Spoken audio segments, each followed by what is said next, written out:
being on the go for work, sometimes you want a snack, and gas stations are not the most ideal places to find snacks.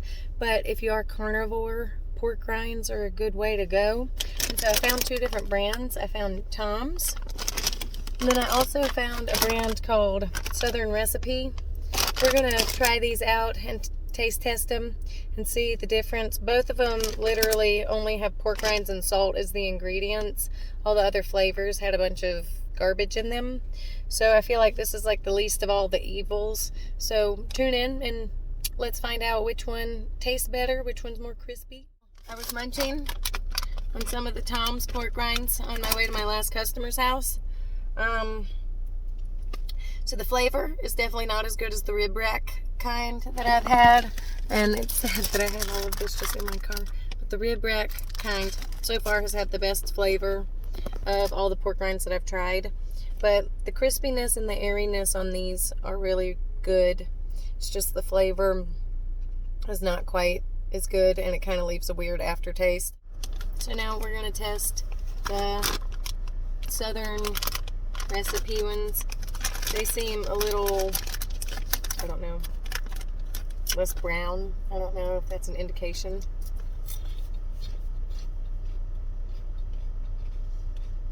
These are better than the Tom's, definitely, but I'm still kind of partial to the rib rack ones, and I don't know if it's because, like, the salt is better. It's like sea salt, or this is just probably iodized salt.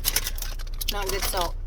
If you're going to consume salt, definitely a Himalayan pink salt, a sea salt, something that is not just regular white table salt. White table salt is really bad for you.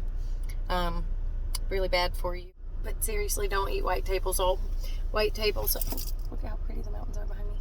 But white table salt, it holds too much water into the muscle, but not in a good way, and it can hold too much water all over the body, which can cause a lot of issues with like kidney stones, gallstones, gout even. It can cause some issues with joints.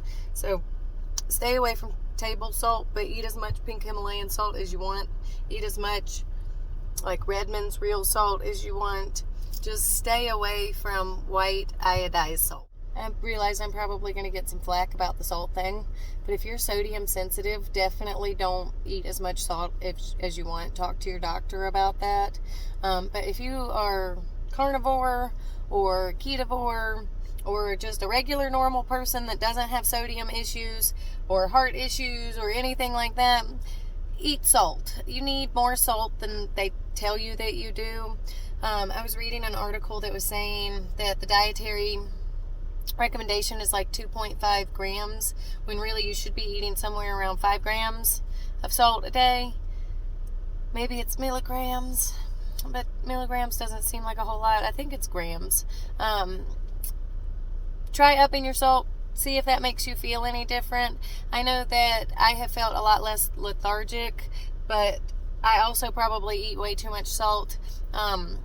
But it's also pink Himalayan salt, so I don't think that I can have too much, because I'm also a person that has a pretty labor-intensive job and pretty labor-intensive life.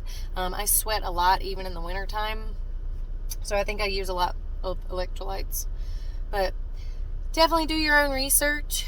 But if you can find pork rinds or snacks with sea salt, that would be superior. But like I said, if you're just on the go, I think between the two, if I had to I stopped at a Sunoco gas station. So if I had to stop at a Sunoco again, and these are my options, I definitely would go with the Southern Recipe, probably just because it tastes better. That's all for today. So I'm gonna sign off here.